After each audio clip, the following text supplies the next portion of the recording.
Recorded live from Space Coast Podcast Studios in Melbourne, Florida, this is The Cannabis Report with Michael Patterson.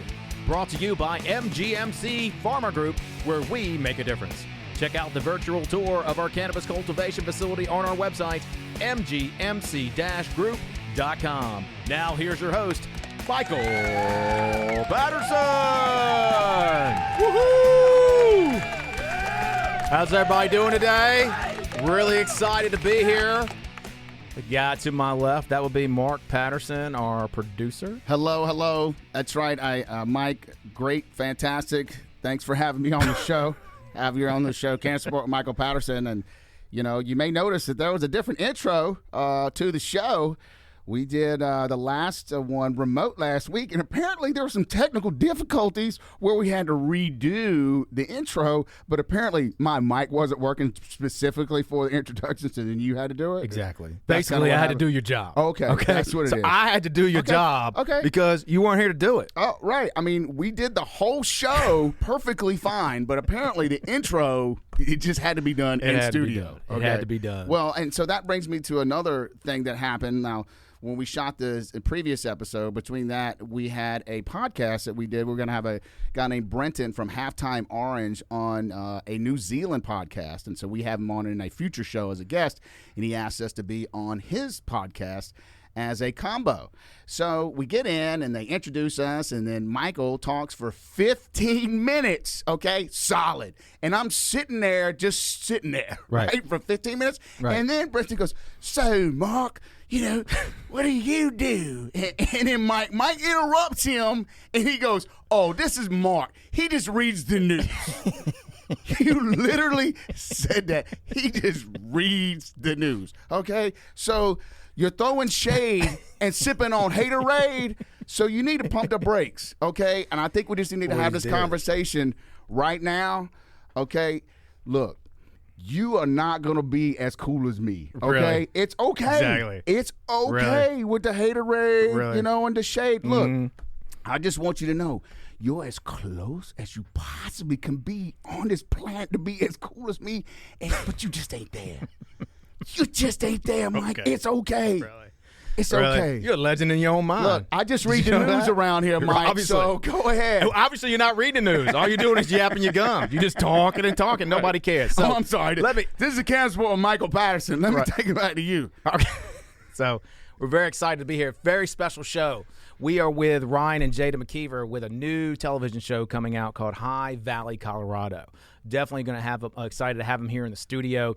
Talk all about their journey. Okay, Mike, you messed the whole thing up of the show. What are you talking about? Tell me what's it called. Hemp Valley, Colorado. Hemp Valley, it's Colorado. Hemp Valley, Colorado. I said Hemp Valley, Colorado. You said High Valley, Colorado. I did say Oh, my Valley. goodness. Look at that. For some reason, I had High Valley on my mind. It's the coolest level. He's like, almost had it. You know what? Go ahead. I need to learn how to read the news. I need to learn how to read the news. You need to learn how to read I need to learn how to do something. Okay. So we're definitely excited to have him here today. As you can tell, if you've never watched this show before, we actually talk about cannabis. We don't just fight back and forth and just jaw on each other. We'll get to that. But our goal here is to educate and have a little bit of fun talking about cannabis and seeing what's coming in this world. In regards to cannabis and hemp, there's a lot of exciting things happening, and so this is the place where you come to find about the news and then meet all the great people that are setting these things up around the world, which is exciting. So, Mark, now let's do your job and let's actually read the news. How about that? It's time for Cannabis News. Cannabis News brought to you by Integrated Compliance Solutions, from cannabis banking compliance software support to merchant processing services for cannabis, hemp, and CBD businesses. ICS is your seed to bank solution. For more information, please go to ICSLV.com. So the letter of the day, guys, is B for billions. If you have not heard, the biggest cannabis deal ever in the world. Oh, and stop. So while we're doing that, you can play that. So, Jesse, we need to have, there's a solemn moment that we need to have about that special thing that we got for Mike. All right, I think we need to play it now if we can, or pull it up later, Jesse. But we're going to play you a special something later, Mike, that you'll really like. I get a surprise. Now, back to the news, because that's all I do. Largest cannabis deal ever. Jazz Pharmaceuticals agrees to purchase GW Pharma for $7.2 billion. Right. The announcement was made on the NASDAQ Stock Exchange. Jazz Pharmaceuticals is based in Dublin and has a strong presence across Western Europe and North America. Its existing drug portfolio is currently targeted at sleep and oncology. GW is one of the world's leading medical cannabis companies, with its homegrown cannabis going into its licensed drugs, Sativex. Is I pronouncing that right, Mike? Yeah. Sativex, and epilepsy drug, Epidiolex. Its first cultivation facility was built over 20 years ago. So they've been in the game a long time. Stephen Murphy, co-founder of the leading global data cannatech firm Prohibition Partners, said the deal highlighted the upward trajectory of cannabis and its growing acceptance across the pharmaceutical space. What you're seeing is the future further validation of cannabis-based medicine and the recognition of the impact by traditional pharma that cannabis will have on the healthcare over the next decade. The premium paid by Jazz acknowledges the growing change in regulations globally that is providing patients with better access to cannabis-related medicines. So, Mike, how big is this deal? This is huge, and so if you're watching in America or listening in America, this is the difference between recreational cannabis and medical cannabis on an international stage. If you're unfamiliar, GW Pharmaceuticals, they actually have an FDA-approved drug that Mark was talking about, and so the challenge is the cost in the United States. Right now, it's $32,000 US per year. It's basically a CBD drug, where you could go to a medical cannabis dispensary and buy it for an entire year's supply would probably be a couple $1,000s max. So the interesting thing on the international markets is this is where Big Pharma is going to go. This has really put everybody on alert because to give you an idea, Canopy Growth and Aurora, some of the largest companies in the world, are not worth that because they don't have those approvals. And so because of the pharmaceutical side. From the pharmaceutical side. Right, And so and ironically, these guys are on the NASDAQ, but any company who's doing cannabis of THC, doing THC in America, cannot be on the NASDAQ, ironically. Okay, say that again. So if you sell THC products, you Right. cannot be on the NASDAQ because you are breaking federal law. However, if you can sell THC products outside of America and come in and be on the NASDAQ or the New York Stock Exchange. So theoretically, if you could import THC right now, you could work outside of the United States, import your THC, and still be on the NASDAQ or be on the stock exchange. Until they change the law. No, you cannot import anything into America. I understand, but I'm saying obviously if you they don't. Okay. Continue. Oh, wise one. So, no, what I'm saying is that it's very ironic because you have companies like Trulieve and GTI, these multi-state operators that are in the United States, but they're on the public exchanges in Canada. Okay. So it's like, well, it just doesn't make a lot of sense. So that's why we need some federal law changes, and we'll get into that later. But something is going to change from the federal side down the very, very soon. But one of the most interesting things, this company Jazz in Ireland still does not have a THC license at all. Wow. You can't even bring cannabis in the state because we know the companies who are getting ready to get one, they haven't even released a THC license, and they just bought a company that their product is illegal in Ireland. So that's it's just crazy to see how and the fact that they paid that up what I call the premium. The premium was because I wasn't involved in the deal, but I'm assuming that GW came, we already know where this is going to go, so you pay the upside, the premium now, and then that way they'll be able to make it on the upside. So you're starting to see that to where people know they have the golden ticket, so to speak, right. But they want to have a little bit of that upside to get a deal, and then the companies realize that if we want to get this deal done, we're going to have to pay that upside. And so also, one of the things to look at as an investor, this is going to be the smallest deal that you're going to see moving forward. Every time one of these comes out, right. It's going to be like the pro football, American football players. When one guy gets a deal, then the next guy. That sets the standard. It sets the standard. And right. so there's only so many of these out there. It's not like there's 900 companies that want to go public and have the ability to do these things. So you're going to start to see these specific companies starting to go public, and a lot of them are going to do it through a SPAC, which is called a special purpose acquisition. And so it's a little bit quicker to go. And so we're already starting to see this. But it's exciting because this is what we've known forever is cannabis is going to explode on the global scene. We've been talking about the green tsunami. Right. You know? And so this is a big part of that. And so as we get into the more stories, you're going to kind of realize more about that. Another piece to the puzzle, this article out of Newsweek, Virginia Commonwealth, first southern state votes to legalize marijuana starting in 2024. Virginia State and House of Delegates approved marijuana legalization bills, paving the way for recreational cannabis in Virginia. Introduced by Virginia Senator Adam Ebbin, the Senate bill would eliminate criminal penalties for simple possession and automatically expunge certain marijuana-related criminal charges for some individuals' records. The bill passed the Senate with a vote of 23 to 15. Similar version was passed by the House of 55 to 42. Lawmakers are expected to iron out the differences between the two bills before sending it to the Governor Northam, and he said he will support the bill. Taxes on state-sanctioned marijuana sales could be a boon to Virginia's economy. The report said that within years after commercial sales, the state would see somewhere between $147 and $250 million per year from the sale of marijuana at a tax rate of 20%. A legal marijuana industry in Virginia could also be instrumental in creating approximately 18,000 jobs within a few years of beginning the industry in Virginia. Now, measures in both bills, Mike, call for the creation of the Virginia Cannabis Control Authority, which would establish regulations for the production and sale of marijuana on a wholesale and retail level. So Governor Northam is expected to sign the bill, potentially allowing marijuana sales to begin on a retail and wholesale level by 2024. Wow, that southern state domino, boom. It's like the door just got kicked in by Virginia. Let me tell you. So Virginia. Tell me, Mike. I will. So Okay. Virginia, it's just exciting, guys, because if you can't tell, Mark and I have a slight southern accent. We're originally from North Carolina. Just slide. So what you're going to see is, since Virginia came out of the gate so strong, then now North Carolina does not have any cannabis is totally 100% illegal, THC, in North Carolina. So now with Virginia laying down the gauntlet, then North Carolina's going to have to get off the sidelines because you cannot enforce this once this goes legal in 2024.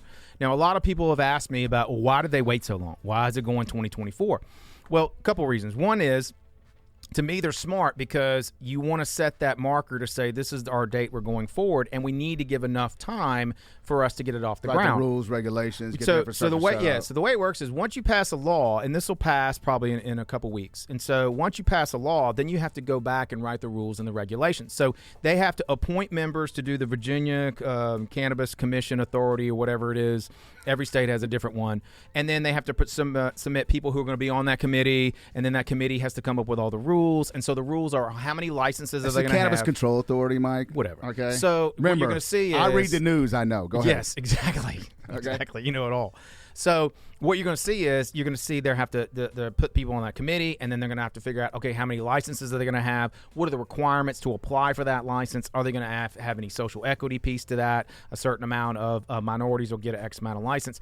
But the bigger thing here is when giving that time frame of 2024, it gives other states time to get on board, because that's where I think Virginia was smart, because they want other states around them to get on board. So maybe they're all medical. So maybe Kentucky, Tennessee, and North Carolina will all go medical by that time.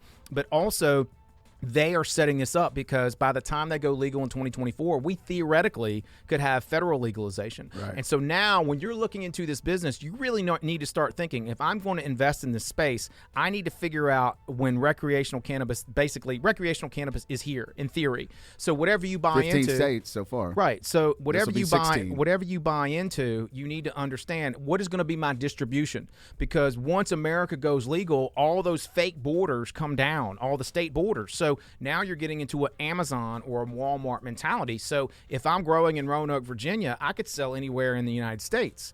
So it really changes your mindset on how you're going to invest and what you're going to do. So just something to think about as an investor when you go into a certain state and you invest. Think about how that's going to affect you once legalization comes through. Well, we're moving from the South to the Midwest. Kansas governor proposes legalizing medical marijuana to fund health care expansion. The governor of Kansas on Monday unveiled a plan to legalize medical marijuana and resulting tax revenue to fund Medicaid expansion. This comes as lawmakers are in session already introduced two separate cannabis proposals in recent days.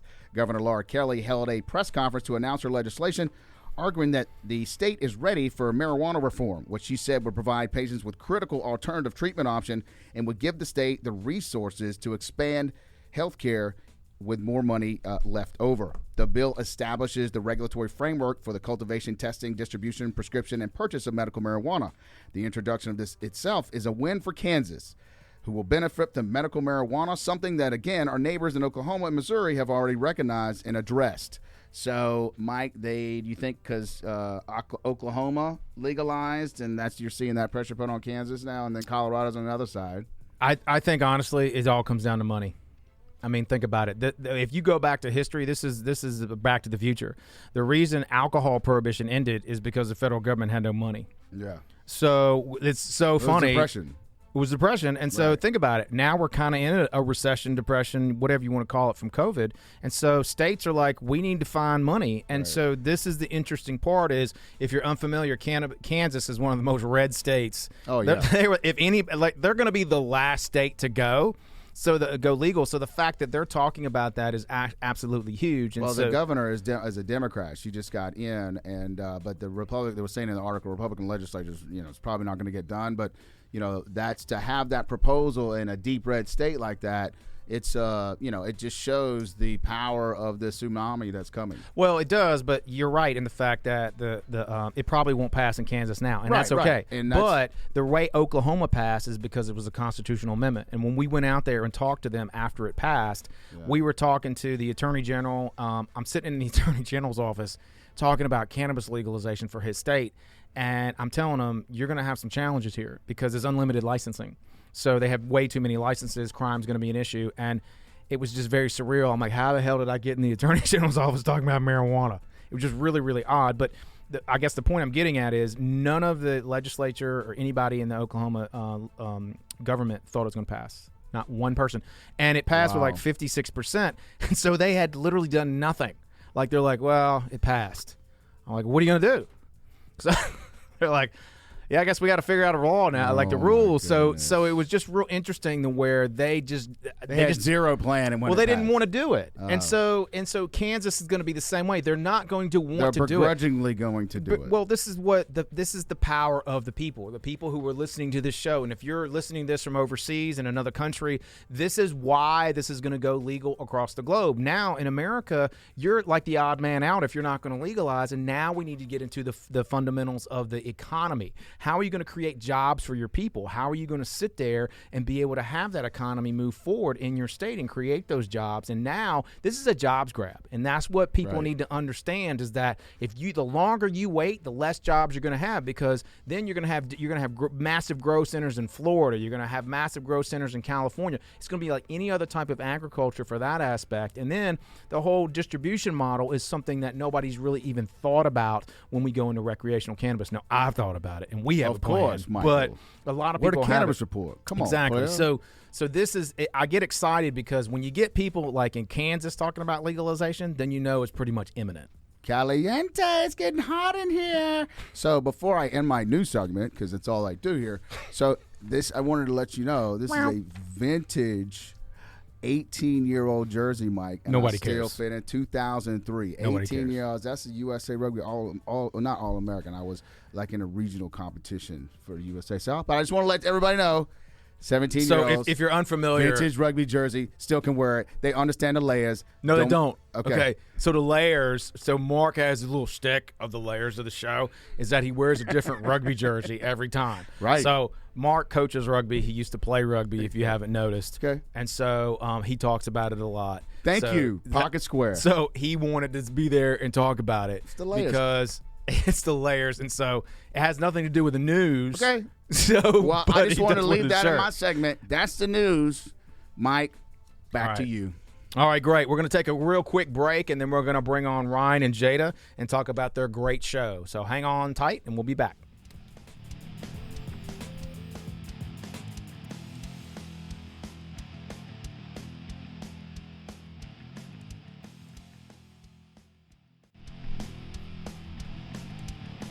Hey, welcome back to the Cannabis Report with Michael Patterson. I am the cooler, better-looking brother, Mark, and I'm here to do the introductions of our two guests that you see here. Hi, wave, say hello. Hey. Okay. All right. So, little ditty about Jaida and Ryan. Two American kids growing up in Heartland. John Cougar, Mellencamp Country of LaPorte, Indiana, where our story begins for these two high school sweethearts who married later in life and have the modern-day Brady Bunch with 7 kids from the blended family. One, an Emmy-winning director and triathlete who grew up on a farm and a log cabin and is training for nationals in Olympic weightlifting. The other, a real estate tycoon and entrepreneur with a focus in alternative medicine who grew up half hippie and likes all music except that gangsta rap, no NWA in her playlist. They reconnected Grand Junction, Colorado, where they have tied the knot and started growing hemp.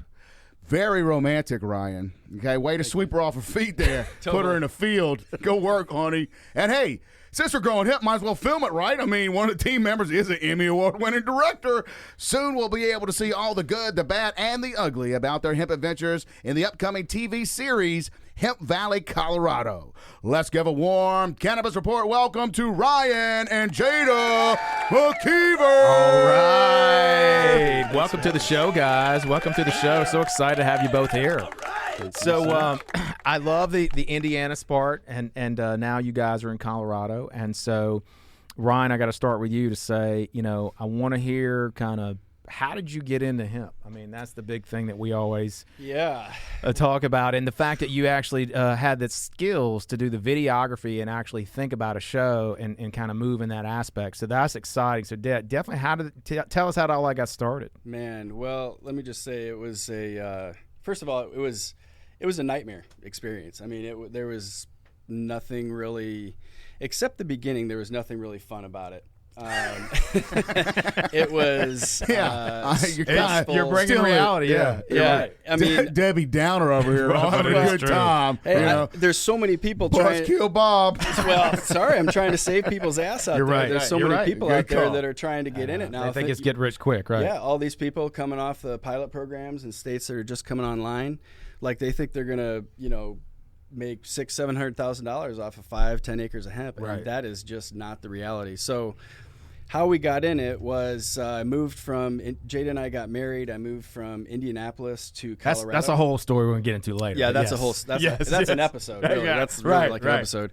So moved to Colorado from Indianapolis, and we're talking like small town Colorado. This isn't. I'm used to Indianapolis with 3 hours. I can be in Chicago, Cincinnati, St. Louis, a lot of big cities around.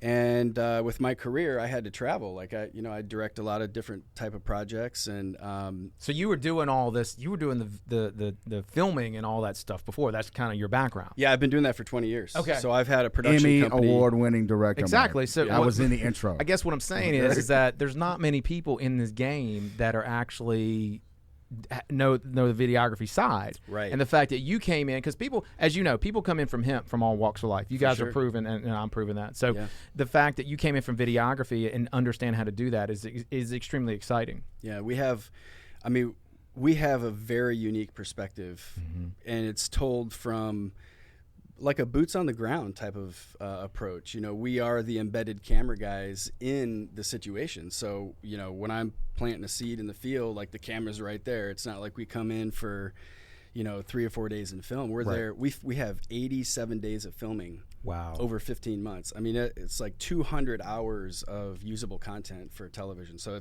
it's crazy. Like to be able to have to whittle that down is a momentous task. And so, so getting into it, moved from Indianapolis to Colorado. Basically, my client list went for my video production. I kind of walked away from my business, brought my ship over west, and the clientele just was not there. I'm used to directing big budget casino commercials and stuff like that. So all my clients are back in the Midwest, and I here moved to Colorado and literally tried to reinvent myself, on the fly while trying to, be a father and a business owner and support my family. It was a very, very stressful time in my life.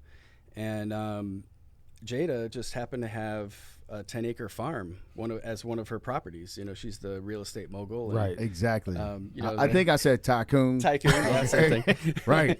So Jaida had a farm that was a rental property, and I grew up on a dairy farm. So I just started thinking about, can we do anything with that? It's just land that's sitting there. Nothing.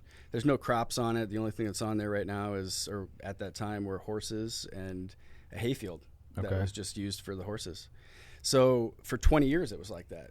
And so basically, already having a farm, knowing a little bit about agriculture from being on the dairy farm, and then, I mean, honestly, the idea was not necessarily to film it at first. The idea was, okay, I need to make money, and how can I do that? I could probably do this hemp thing. So, well, can we back up? And so I wanted to see here, Jaida's bring in Jaida and hear about your background, and then take you guys together, and then we'll talk about the show. That's how fine. about that, Mike? Perfect. Yeah. Yeah. So Jaida, tell us how you guys, I want you to tell the story about high school when yes, I want to hear that. Yes. High school. You guys were, like gonna go to the prom together. I need to ask you this question. What was Ryan's line? Did he say, drop all the zeros and get with the hero? Is that what he said, Jaida? No. He did not. Okay. He wasn't that smooth. Okay. No. All right. So tell me how it went. Tell us the story. Well, you see. So, about prom or him? Oh, no. You pick. Okay. So basically, we dated for a minute in high school, and Okay. I left Kicked to him go to the to curb. Colorado. Okay. He made zero effort to look for me, like none. You're like, I think I'm with my old boyfriend It's now. like a Casanova. Nice guy, Yeah. player. Okay. So then he waited 20 years, and then he found me, and here we are. Like accidentally. Yeah. Oh, there she is. 7 kids later. Yeah. With other people. So he's playing hard to get. That's Yeah. what it is. He's playing hard to get. Yeah. Right. 20 years. I I'll have a was just couple like- kids. I don't want to lead her on too much. Yeah, to see if you were marriage material. Yeah. So I guess I was. That's right.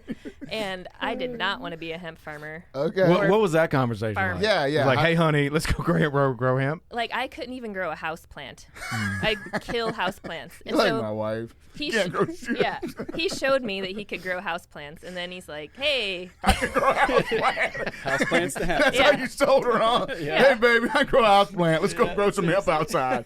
And I told him, I said, don't expect me to be out there weeding or watering. Let me guess. Are you out there weeding? Yeah, I figured totally you were. was. You know how it is. Yeah. Yeah, she's a trooper. Like harvesting our 25-pound plants. Oh, by the way, I'm the one training for nationals for Olympic weightlifting, not Ryan. Okay. Just I so see. you know. Good for you. I don't Okay. lift weights. I guess I read that wrong. Okay. Stick to the news. That was good. Oh, my Touche. goodness. That was very Knocked it good. out of the park right there. There you go. That's great. So, okay, I got to get into the nationals, though. So, what are you training Oh. for? I just love Olympic weightlifting, so I just want to go to nationals for my old lady age group, Well, what's your sport? Like Oh, how does it work? so Olympic weightlifting is the snatch and the clean and jerk. Okay. Those Okay. two. Let me lifts. tell you, she's got a great snatch. Too. We'll have to see it someday. I mean, with her snatch, she will qualify for nationals. Bing, bing, bing. That's right. That's how he got me, guys. Right there. Exactly. Is your mascot a camel? Totally. I could have taken that one step further, but I had to censor myself. Rein it in. Rein it in. Well, I think that's awesome. When I started doing bodybuilding at 35, and my 40th birthday, I did a show, and yes, Mark's gonna tell you I came in second out of 2 people, but Out of 2 people.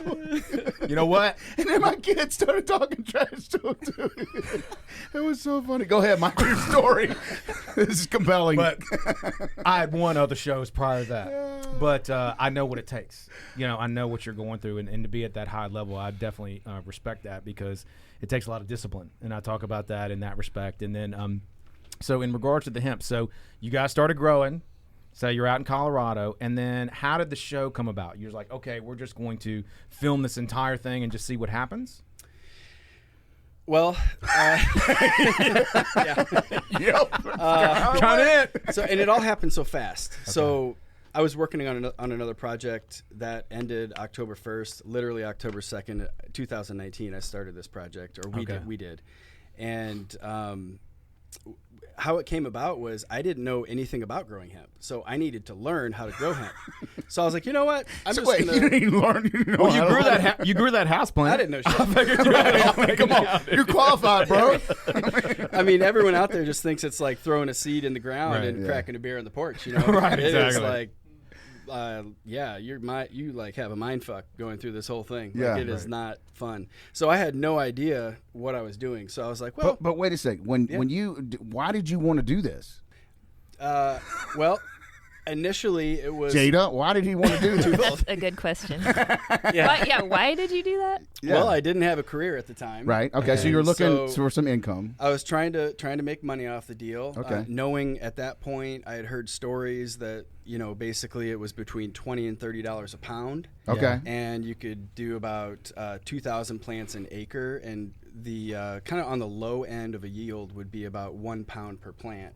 And so we would have about 10,000 plants, 10,000 pounds, $30 a pound is what I was thinking. So, okay, here's a $300,000 field, right? In addition to that, I had done a project for Discovery Health in 2014 where I featured, I went out to Colorado and did a story on Charlotte's Web. Okay. Oh, Which wow. is Yeah. one of the first CBD companies out there. So I learned about CBD back then. I just didn't have the means to do anything about it, living in Indiana at the time. Right. And I was very interested. I interviewed some of their patients, who were receiving extremely positive benefits from or results from taking their product and going from like 200 seizures a month to like a handful, maybe not even a handful. So right there, I became a believer in CBD, and I had been. I mean, CBD is different, obviously, than the THC side of things, and that's the another big misconception out there is I think we have a generation gap between maybe the Gen Xers are kind of the first generation that is accepting of THC in For sure. mainstream. And we world, see it's interesting you mentioned that because we typically see a line of about 45 or 46 years old. If someone from a physician standpoint, if you're 45 or 46 and below, most of those doctors are like, yeah, it's fine. We don't have a problem with it. Above that, you're right. It's a generational thing. Yeah. What we do notice here in the state of Florida, though, is the average medical marijuana patient is about 52 years old. Wow. It's one of the oldest, and it's the largest medical cannabis market in the world. Wow. We are going to hit about 500,000 patients, and the second closest is Canada, is about 350,000. Wow. So it's interesting because we're leading the world, but yet we're still illegal. Yeah, there's so many just shake your head moments, with what's going on right now, and even overseas. But so back to our, how we did the whole hemp thing. Yeah. So initially it was about just trying to provide for my family, and then also in my mind it was like we're doing this for the medicine. I mean, well, first of all, then the pandemic hits, and you're probably like, oh my God, this is perfect. I don't have to go anywhere. Right. I mean, wouldn't you? Well, no, because Jade is like, nope. so Jade, shake your head. yeah. Nope. So initially, just how I got the knowledge to do everything, that was a big monumental task in and of itself, and that's where the story for the show came from. It was like, okay, I wonder if I can just go make a documentary about other people growing hemp, and then I'll learn how to do it, and then I can grow my field and not fail. Combine your two. Your first love and what to develop, and I think that's brilliant. Because anybody out there wants. The documentary or just having a TV show will open up doors for so many conversations and so many opportunities. And so that's what I did. I pitched that to a number of different farmers in our county, and basically had one farm just completely open up the door to us, just with all transparency and the belief in the medicine as the belief in CBD as medicine, and they were all in. They have invested everything they have into this, and so we became friends, and we're great friends to this day. This is a whole side story, or the kind of the bridge from season 1 to season 2 is becoming a hemp broker, because there is no money in hemp farming. It's hard right now. You're right. And so what you're going to see is this trend to large-scale production. Yeah. And people who can weather the storm. We came out of the gates in hemp years, probably 5 or 6 years ago, and you're paying for CBD isolate, you're paying $7,000, $8,000, $10,000. Now you can get it for $500. Mm-hmm. But what we're going to see is all these people who got in, and like you're saying is a market's going to come down. Well, now that if you saw what the federal government's thinking about making it a nutritional supplement for CBD, and if that happens, then you're going to see this uptick again. So the market's trying to find itself right now, and so it'll take some time. But the awareness, I think, the videography, the show that you're doing is going to be something that's going to help other people understand what this is like. And I think one of the things that I talk about a lot is a lot of people come into this industry, whether it be hemp, cannabis, whatever, and they feel like they can't bring any of their previous knowledge. And you got it. You're like, okay, I can combine all the stuff I already know, and then I can learn about the other part, because you can't drop all your previous knowledge. Because my background's healthcare, I bring in that healthcare side into cannabis and focus more on the medicinal side. But I'm real bullish on, of course, the industrial hemp side, because we need to promote that. And I had to learn about that side in the farming. I knew enough not to farm, because I can't grow anything. So, but I get what you did, and so I think that is what I see as something that's going to be critical moving forward. So during the show, do you film the entire process of the hemp growing and the harvest and the whole 9 yards? Yep. Okay. The good, the bad, and the ugly. That's it. And there's some ugly, you guys. So Jaida, I want to have your perspective. So he comes to you and he says, "Hey, I want to do this and grow it." I'm sure he sold it real good. Okay, that's right. Oh, come on, baby. Okay, be like twice in a week. Whisper in your ear. Come on, we can do it, baby. Come on. That's right.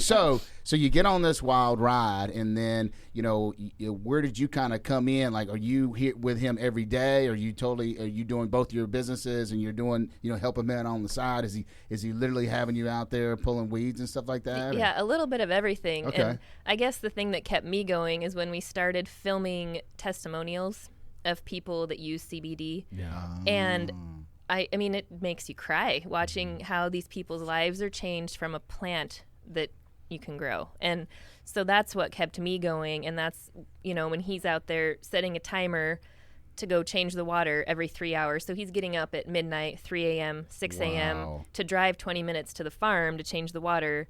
And, we just would look at each other and be like, it's for the medicine, it's for the medicine. And so seeing how this plant that just grows changes people's lives is what, kept me going. But were you predisposed to cannabis because your mom was a hippie? Or, Well, so yeah, so I how was she a hippie in Indiana? I thought those were oxymorons. She was the first time I smelled marijuana again, like in college, I was like, oh, my childhood. Oh, because, really? No way. No, really. So what? Like you were a kid and you would like smell it, or yeah, or, my dad would be in the basement playing his guitar, smoking weed, and I didn't know. It was really? just normal. Yeah. Yeah. And so that was fine, but I've never been a cannabis user, really. I mean, just a few times, and then I married him, and all down here from there. kind of got reintroduced, and I love the marriage of CBD and THC together, and it's for me, it's like purely medicinal and just anti-anxiety and all those good things. So, yeah. I don't know where I was going with that. No, it's okay. Were you out there all the time, like weeding? Oh, and yeah. all that kind of stuff? Not all the time. I would try to come up with as many meetings as I could, like for my business when I knew he was going to be there. I'm like, oh, conflicts. that's a bad time for me. Shuffling Sorry. papers around, like I can't make it. Yeah. Right. So during the show, Ryan, were you like the talent, or were you behind the camera? Yeah, so that's what kind of drove me nuts. Was doing literally both. I went crazy. Was because my career is TV directing. I'm a tech geek, so I know all about the cameras and all about the technology and all that stuff. And so it's hard to do it all, Yeah. And so and there's a whole nother story. I ended up having to fire my partners, so I literally was on my own doing it. God. We did Wow. a seed run project through the winter, which we ended up doing that successfully, but that's a whole story we'll have to get into. It's about bringing it. We got infested with spider mites and ended up bringing them home. They were in our sheets and all sorts of just awful nightmare stuff. I still deny that. I can't think that's real. It was, it's awful. So yeah, you were asking about doing all the work. So right? yeah. What was your role? Were you just basically doing everything? Doing everything. Okay. I mean, I had to learn how to grow the plants, what nutrients to add to them, when, their light schedule. Once we go, the whole thing started in the barn, so I had to learn about converting female plants to males with, right. How you do that, and then getting the male plants to grow and successfully capture their genetics and their pollen. At the same time, you're flowering your females, and then you've got to build in a greenhouse, out in the front of the parking lot to combine the two with our light deprivation. And light deprivation meaning a 300 foot long piece of plastic that's 6 millimeter plastic that you manually put over. Right. You do what you have to do. You right? got it. Yeah, it's crazy. So in addition to doing all that, it's all right. What shots do I need? If I don't have my DP there, how do I film this myself? So having been in business for 20 years, I had established an internship program about 10 years ago. Oh yeah, I love the interns. Free labor. I love them. Love the interns. And had a great run with my interns in Indiana. Got a lot of great interns from my alma mater, Ball State University. Ball State, Cards, come on. chirp. Yeah. And so out in Colorado, I duplicated that internship program and then found a way to get it paid for through the Workforce Development There you go. Center. Yep. Right? Wow, nice. So I had... We did that in the nursing home business, so yeah. Yeah, and you can get one intern per LLC. So we had a few businesses, so I had a few interns working for us.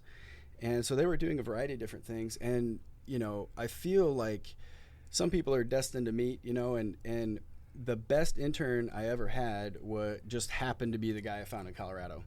Oh, wow. As a camera guy, right? Yeah. And he knew my camera, and he's Wow. a great storyteller, and coming fresh out of college, having all that knowledge, I mean, that's pretty rare, especially for, small town Colorado. Oh, yeah. So finding him, bringing him on board, he became kind of my go-to camera guy. And so with the mental freedom, knowing that, okay, this guy's got my back, he can tell my story, then I just fully immersed myself into the farm, growing.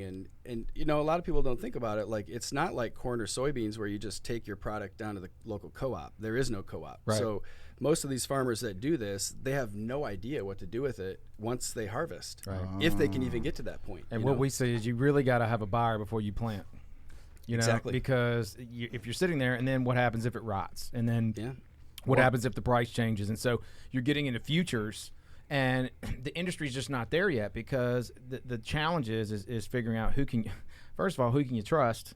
Because trust, I talk about that all the time. Trust is something that's limiting in this business. It's getting better, but there's still a lot of challenges, and I think that's one thing. But yes, from the farming side, it is very difficult. Here in Florida, they're growing about 300 or 400 farmers, or they're starting, and they're all doing test plots, 5 to 10 acres. What's going to grow where? I mean, Florida, you got the panhandle all the way down to the South Florida, and the soil and the conditions, and it's so humid here. And so the question is, can this stuff grow inside or outside?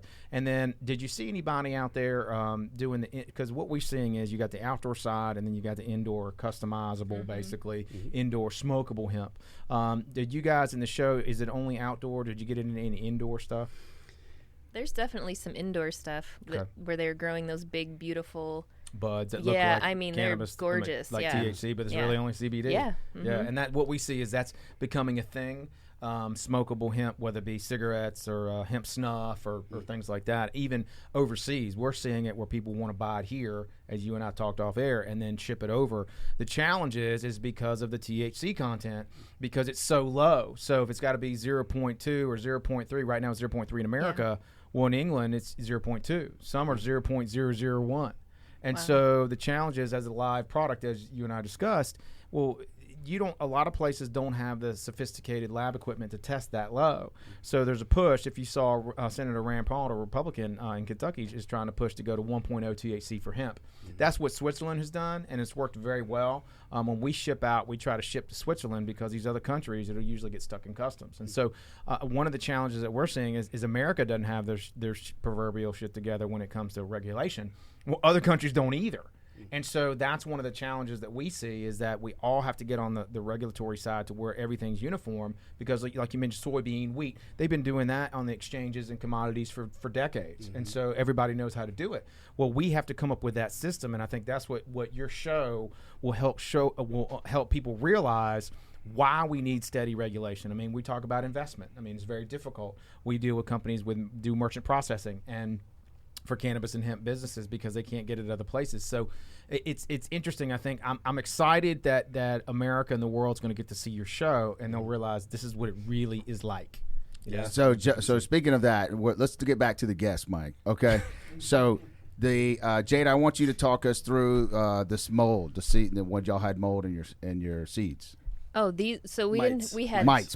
Yes. Tell us spider about mites. that. The challenges you face as a grower. So walk us through that. And you were talking about COVID, so that leads right into that. Yeah. So we had our partners, and we actually came to Florida for spring break, right? Yeah, baby. Right when COVID started, we were in Miami Beach. Oh, so, you were the know, ones that had on the news. They were wearing your masks. All on camera. Oh my God. Truly. You two guys. So we would call our partners, and they wouldn't answer, and they weren't watching our plants. So he goes to Indiana to see his kids. I go back to Colorado to a barn full of spider mites. We were gone 3 weeks. No. Yeah. I way. mean, I don't know if you've Nobody ever was seen watching the whole thing for mites. 3 weeks. Well, no, yeah, Yeah. we had made Oh, arrangements my for my goodness. partners to take over because we were going to be gone I was going to be gone for 2 weeks, a week in Florida and then a week with my kids. But we got trapped in Florida because of COVID, so Yeah. we were there 2 weeks, and then I still went and saw my kids. So Yeah. gone for a total of 3 weeks, no communication with them Yeah. whatsoever. Oh my The goodness. plants are all, they kind of curl in on themselves. And I made the mistake of one night when I was spraying, because I had to go spray every night by myself. And I turned a flashlight on and looked at it, and I was like, "Ah." And it, it kind of looks like, it's really pretty diamonds dripping down with moving. It's like the worst thing you can see. Oh, it is. And is. and you're just crying. I'm crying, Right. spraying the plants, trying to tell him. He gets back from Indiana, is just like, oh my gosh. And we really probably did have spider mites in our bed. How can we Clothes, not? hair. I mean, Yeah. How can you not? It gets in. I mean, it gets in everything, and these things are so small. Oh, yeah. You have to use a magnifying glass to really look at them. Right. Unless you have the New York City of spider mites in your grow barn, where they are clumped together so much that Oh, my they're gosh. dripping off. I mean, you walk in, instead of seeing a lush green forest, you're looking at a bunch of white umbrellas because they've created so much webbing Oh my that goodness. it just looks like a stalk with white covering over the top. Right. And then instead of just cutting them down, of course, I tried to save them all. Yeah. Yeah. Right. So there comes $250 a week in organic spider mite killer Right. for it's like essential oils and, not bad stuff, but Just- still expensive. You guys use neem oil? Yeah, that was neem is more of like a preventative. Okay. So you spray that kind of under the leaves. If you just see early signs of spider mites, we had we were like breeders of spider mites. We were raising spider mites instead of hemp. So, When did you throw in the towel on that crop? Well, that was what was supposed to go in our field after our seed project. So we had done our seed project first, 500 plants, converted 30 of them to male, combined those 500 with the 30 males in our greenhouse. At that same time, developed new mother plants to then make clones for and plant in our field. So basically, all of our plants for the field got ruined because of spider mites. So that's where this community comes in. You've mentioned before in even your other podcast, just about bringing everyone together, and this community has to support each other. So CA30K. That's right. Compassionate Army. exactly, yeah, the Compassionate Army, and we found some members of that Compassionate Army. So the largest farmer in the county, who was our other main story, the one that I was talking about, the farm that I was mentioning, came to the rescue.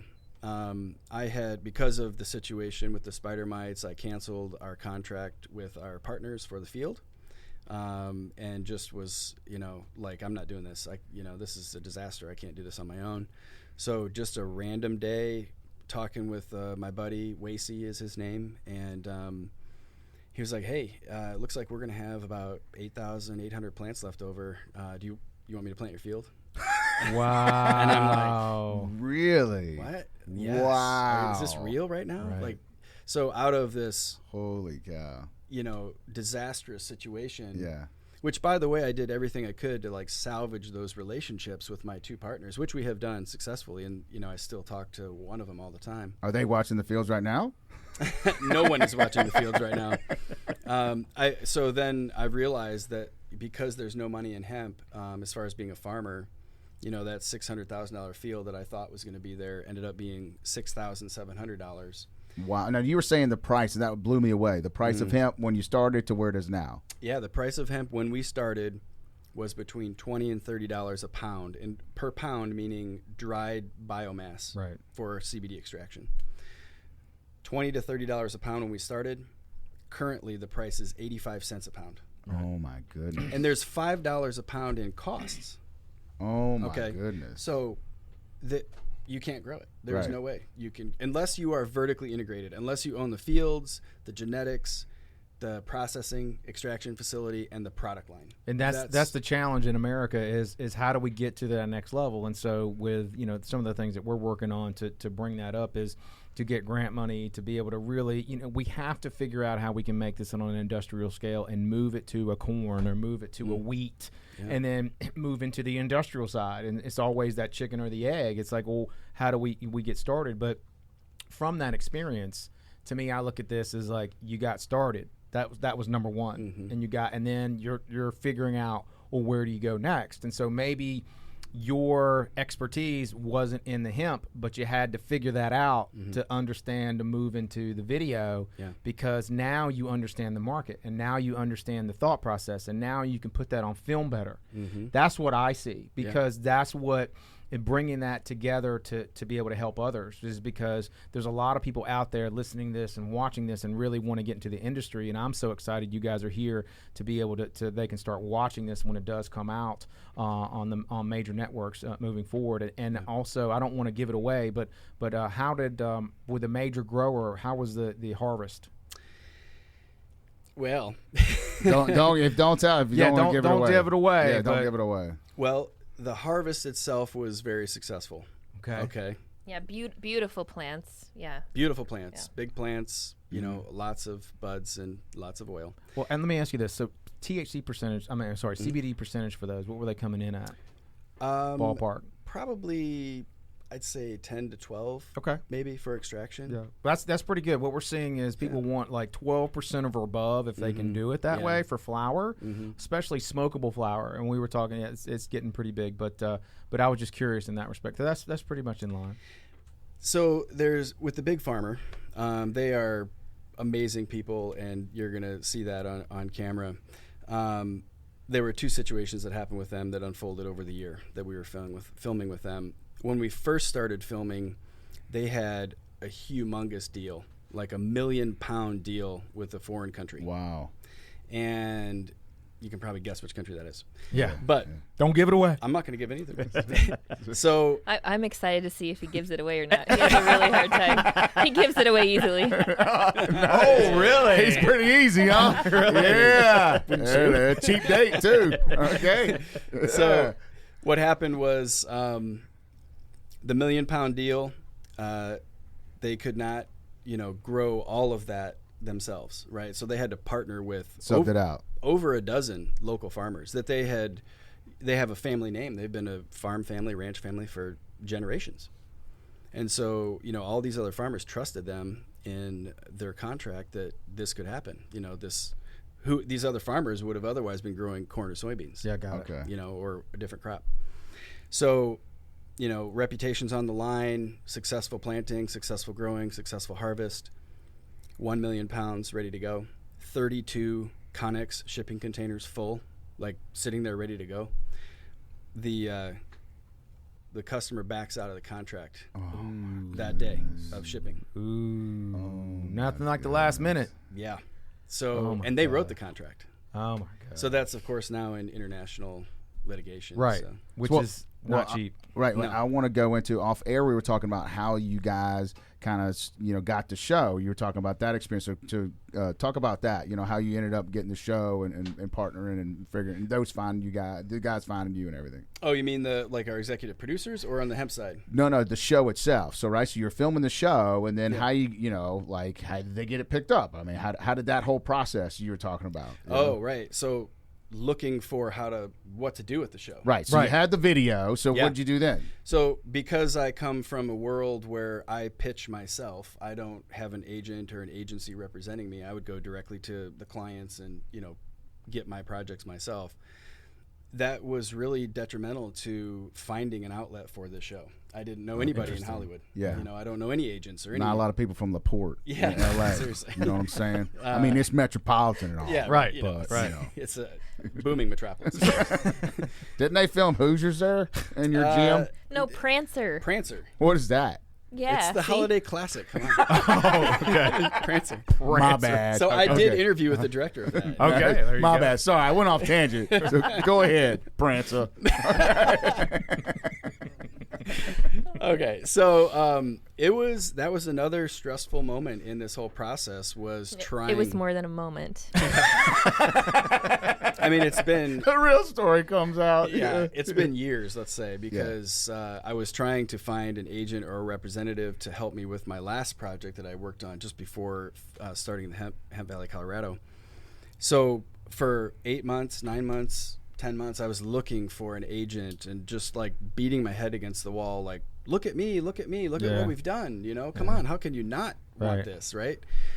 And so social media, all the social media is trying to tap into people that I knew. I did know some people in Hollywood because I had a great group of friends that we all won those awards together in Oh college. yeah. Okay. So it's not They're Emmy. It wasn't just me. Yeah. Right. Yeah. Exactly. And so, they were all in Hollywood doing their own thing. But when you go to Hollywood, you can't be a director, an editor. You can't do it all. You Right, get right. pigeonholed You got a into one specific area. job, Yeah, you've right. got Gotta a lane, and you specialize, stay in right. that lane. And so they all Remember, do- Mike, stay in your lane. You hear him? Right. I talk Stay about in it all your the lane. Speaking of time. that, you got a staying news segment coming up here. So,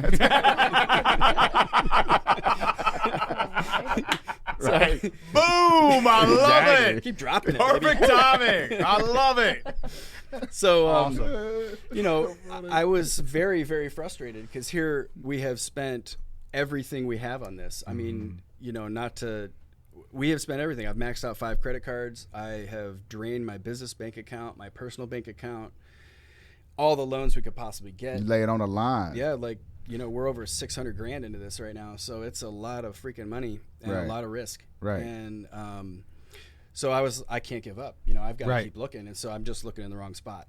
And so then I, of course, was like, you know what? The one I haven't tried is LinkedIn. Let's see what LinkedIn's like. So I There you go. fired up the old LinkedIn account. Right. and Fired it up. I pulled the cord. Got it running. Right. knocked the dust off that Fill the thing. tank up. That's right. Threw some money at it. Right. Exactly.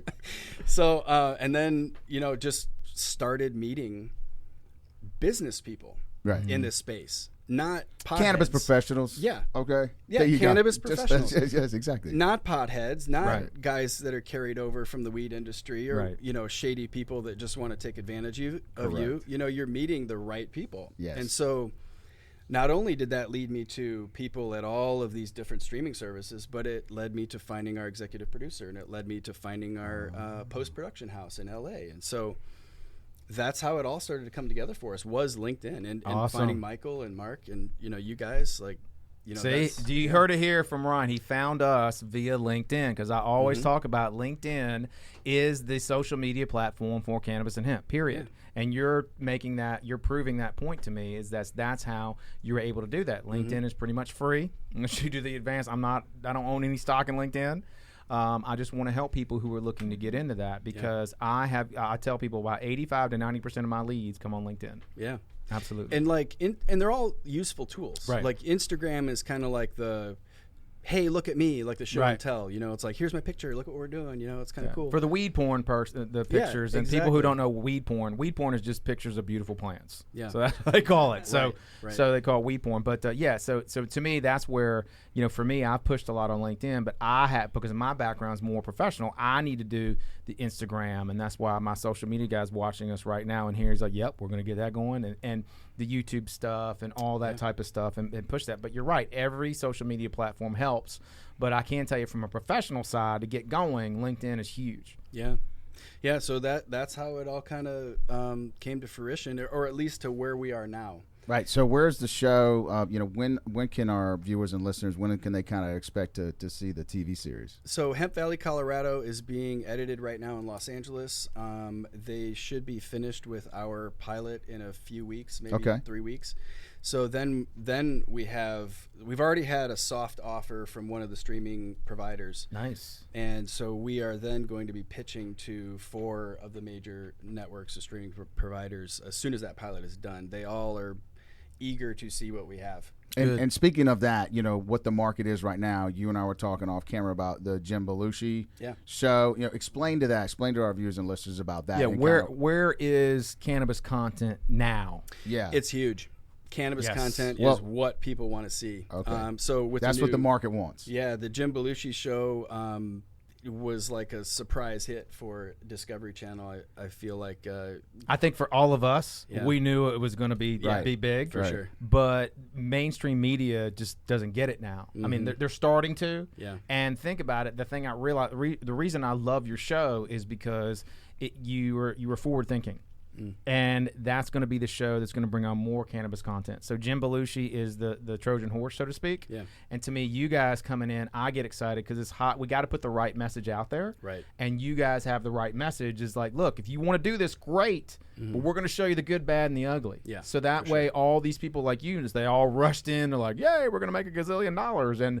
And that way, we want people to come in, but we want to make sure they understand what they're getting into. Exactly. Which is perfect. Yep.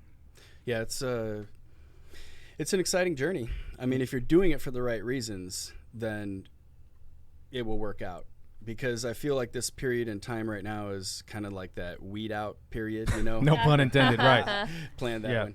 And, whether these people can weather the storm or not is going to really show where their heart was. Well, you didn't answer my question, okay? Sorry. You're being really cryptic on the release of this show that we're trying to promote here. Sorry. Okay? Yeah. So, the show. Well, first of all, come on, bro. The show, I'm giving you a single here, okay? I'm setting you up, bro. Come on. Larry King softball. So we don't know where it's going to be yet. Correct, but I'm saying time frame, it like will 2021. Oh, for sure. Okay. I mean, it's probably going to be summertime, like maybe April, May, late April, early May. Okay, great. Oh, wow. Okay. I mean, it's going to be coming quick. Okay. So that leaves us to, because someone else is doing all the post production now, which we would normally be doing, that leaves us free to film season 2. And so we are now starting. We've already started actually filming season 2. That's great. And there are some big plans for what we're going to do with season 2. If you think of season 1 as boots on the ground, hemp farmers, where does CBD come from? Who are these people? Because it's not. There's 1,000 documentaries on CBD, right? The molecule and breaking it down and showing the graph, and there's a lot of boring ones. Yes, so that's what you're getting at, right? Yeah. There's 1,000 of them, right? But there's nothing really about the characters. Who are these people, right? That are in this industry? Yeah, absolutely. And so that's where we want to focus in on and that's what we did in season 1 is who are these people? Right. Who is the hemp girl? Right. And I do think that's what we want to do. We want to normalize CBD, and then I think season 2 is going to go into normalizing THC. And I think there's pushback on regulations and from certain people, but from the right people, we want regulation. We want it so that it can go to everyone. Right. So I think it's great. I think the thing we need to take away from this is that Ryan comes in quick and he's super easy. That's the 2 things that you just said that. So fascinating interview there, Ryan. Absolutely. Wrap it up, Mike. There you go. You're the host. Awesome. So we're all excited. So Ryan and Jaida McKeever with Hemp Valley, Colorado. And so the show's coming out soon, and you can definitely listen to we'll be talking about it here on LinkedIn. We'll also be you'll see me post about it when it does come out. So Ryan, how can people Jaida, how can people follow you? You do that part. Come on, girl. Social. Dial it in. Okay. So we are on Instagram under, oddly enough, Hemp Valley Documentary, not Colorado. So Hemp Valley Documentary. Okay. YouTube is Hemp Valley, Colorado. I think. Hemp Valley, Colorado. Okay. Facebook, Hemp Valley Documentary. So you can go follow us there. We have some good little snippets on there that'll make you laugh, and you can meet the characters. It looks good. I like it. And then how do they follow you on LinkedIn? Well, LinkedIn, it's just my personal, my name, Ryan McKeever. And that's how do you spell your last name? Ryan J. McKeever, MC capital K, EEV as in Victor, ER. Well, let me tell you, the reason I do that, when I type it into LinkedIn, if you don't type it in exactly, then somebody else will come up, and that's why I always tell people when they do me and the whole thing. So good. So Ryan McKeever and Jaida McKeever. Thank you so much for being You know here. what? We really appreciate It's an you honor. guys coming in. You Yep. guys, you popped our cherry. Okay, I want to let you know you're the first in-house guest that we've had, and so Right. we really now we had appreciate a you. fan. We had our did one have fan. one fan. We have one fan. He came by. He for- came for by. the Not previous that episode. fan. A real live person. Oh, right. okay. Not the little fan. And I'm glad Not you, a stalker either. No, not a Right. stalker. Okay. No. So I'm glad you guys are here. We have something special that Jesse and I, want to present to him. Who is him? To you. Okay. The Cannabis Report with Mark Patterson. Okay. That's you Okay, over that's there. me, right. Okay. Okay. Pocket Square. So this is something that we want to a gift to you. So Jesse, whenever you're ready. The most followed cannabis professional on LinkedIn in the world. Yeah, Mark, you did it! Yes. Congratulations, Yes. Mike, on this unofficial accomplishment. Yes, Way it's to go. unofficial. Yes, it's unofficial. The but most I am followed- the most followed cannabis professional on LinkedIn on the planet. Yes. So over 33,000 followers. And so if I'm wrong, if you can find somebody else that has more, let me know, and I will keep seeking them out to be the best. But one of the things I'm working on is to promote the Compassion Army. We're all in this together. CA30K. Yeah, if you don't know the Compassion Army, if you're watching this show or listening to it right now, you're part of it. If you're on LinkedIn and follow my page, you're part of it. We need to build an army of people who want to see this move forward in the proper direction. And so I'm very thankful for this unofficial honor. And I'm definitely looking to definitely keep it going, because we want to keep pushing this and keep pushing this out to the masses. There's so many people who are behind enemy lines right now with medical cannabis in the U.S. and around the world, and we need to keep fighting to make sure they can push this forward and bring this medicine to as many people as possible. So I take the unofficial honor, and I relish You're it. very welcome, Mike. You've earned it. And, I've been by his side for years and years, and for him to have this accomplishment, it's fantastic. So you have years of knowledge, and let's see that knowledge or hear it in the next segment, the tip of the day.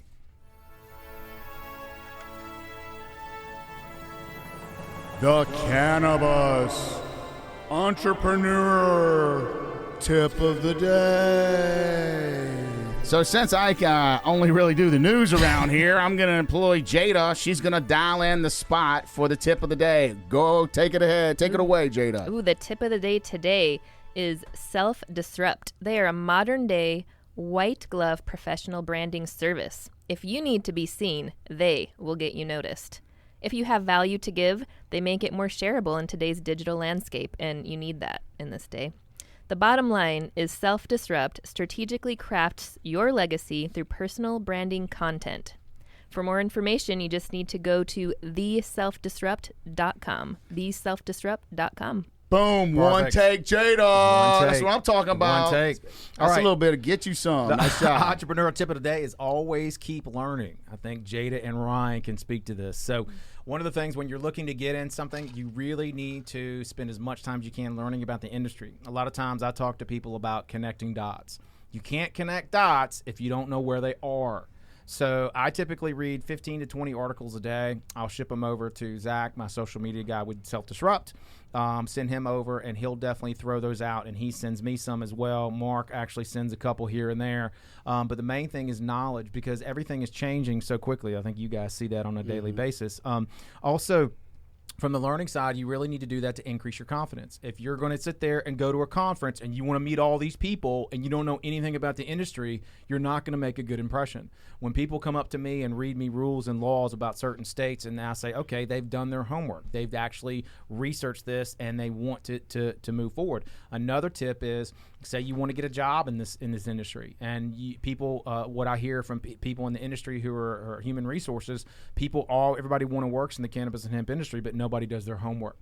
So 1,000 people will apply for one job, and only maybe 5 people will actually read the law in that state that's going to deal with their position and how it's going to work. So you really have to do your homework and your due diligence. Also, when you do that, your self-confidence will increase. When I started in this 8 years ago, and nobody really knew much about it. And I realized, you know what? If I can read more than everybody else, and I can study, and I can do as much as I can, then I can become that information source that's a trusted source, and then people will want to listen to more of what I'm saying, because what I found is a lot of people are super lazy. They don't want to go past what they're used to doing. They don't want to get out of their comfort zone. And so Also, learning prepares you for the unknown. So one of the things, perfect example is I watch a lot of documentaries. And so I'm definitely excited about Ryan's documentary. I was watching one on the History Channel about the food that built America in Milton Hershey.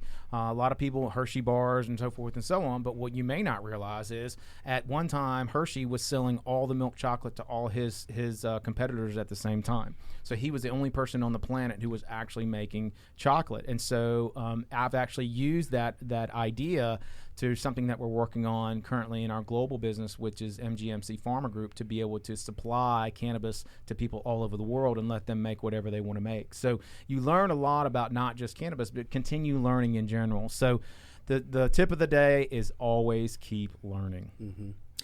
And that, if I could, real quick. Go ahead. Please. So Absolutely. That's a great, I love your perspective on that because, always keep learning. Like, so I've kind of shut down the hemp farmer thing. I mean, our partner Wasey he's gonna plant the field again for us, but I'm not gonna really do anything with that. I'm moving into more of the hemp brokering thing. There you go. So I'm trying to save all these people's asses who are now have all this product, including raw materials. So Because you're paying it forward. I mean, you really are. This guy bailed you out, right? And now Totally. you see what's going to happen, this bottleneck, and so that's what you're doing to not only help yourself, but help everybody else. So, I mean, this guy's sitting on 250,000 pounds of biomass. Oh, my and I'm goodness. trying to move it for him. Wow. As Holy well as cow. isolate crude oil, And then learning, you figure out what is going to be my next step. Exactly. So, like I tell people, in this business, it's a proverbial scavenger hunt. You're always looking for stuff. You don't know what it is, but once you find it, then you're like, oh, yeah, this is what I was looking for. And then that leads you to the next step, whatever it may be. So, absolutely, that's great. Well, and the next step is the Cannabis Champion of the Week, Exactly. Mike. Great segue. Thank you. We'll head there. The Cannabis Champion of the Week. Okay, now, Ryan, you got to pay the bills, bro. So let's hit this spot. All right? That's right. The wife did it one take. So, I know. no pressure. One more thing I'm taking from you here. You can only do the news. Your Cannabis Champion of the Week is sponsored by World CBD Awards. If you want to be a part of the world's only objective product awards competition, the World CBD Awards Conference and Gala is for you. For more information, go to worldcbdawards.com. That was a great monotone spot. That was great. That was great. Thank you. Thank you. Right. Seriously, though. Okay. Seriously, go. Seriously, WorldCBDAwards.com. your wife did a lot She did better. it better. Okay, so did. I'm Yes. just saying. She's bright. She's, All right. She's the sun. So the champion of the week is an attorney, and his name is Chris Nanny. And Mark may know that name because I do, yes. Chris Nanny is the nephew of Paul Nanny, who was our goalkeeper in high school Played soccer. soccer together. So a little story about Chris Nanny. Chris reached out to me years ago, still being a student at a law student at Ohio State, and he reached out to me through LinkedIn, and he got my name through his uncle, Paul Nanny, and he called me and he told me that his law professors he wanted to go into cannabis law, and his law professors said that was stupid and you're going to ruin your career. And he goes, what do you think I should do? And I said, you know what you need to do? You need to tell your law professors to go F themselves because they don't know what they're talking about. And as if this is your passion and this is what you need to do, think about it. They're working on tenure. They're not going to risk their career by giving you information or giving you guidance on how to get into cannabis. So long story short, he listened to me. He's like, man, this is great. This is great information. And so long story short, now he's been in the business now for many, many years.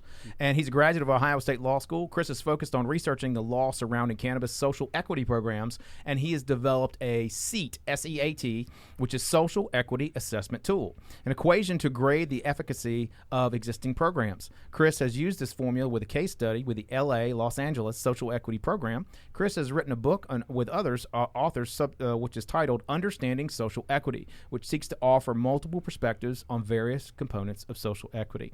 And we at the Cannabis Report would like to thank Chris for all of his hard work in pushing the cannabis industry forward into a more equitable industry. And if you have anybody who would like to be knowledge or bring awareness as a cannabis champion, please direct message me on LinkedIn. And if you'd like to contact Chris, he can be reached on LinkedIn at Chris Nanny, which is N-A-N-I, and it says Chris Nanny, Attorney and Professor. That's how you find Chris on LinkedIn. So we want to thank Chris for all the work that he's doing. Well, I had a fantastic time today, guys. Thank you for coming in. This was the best. It was. Even with Mike here. Right. Okay. I can't wait to come back. Thanks again That's it. for we want to have you allowing as anytime you want to come back, please feel free to. And so I want to, since we're getting them to do all the work, I want Jaida to do our sign off, my official sign off today. So I want Jaida. Close us out, Jaida. Close us out. And that's the way it is in the world of cannabis today. The power of change is within all of us. The world changes when we change. We had a great time, I'd say. Right? There it is. One take. She's not done. Oh, my bad. Okay. We did have a great time. Yes. And I hope you did too, everybody. And I hope your mind was broadened with cannabis knowledge. And remember, we are all we need. All we need, baby. All right. Until All we next need. time. All right, take it See ya. easy. Peace. Thanks so out. much.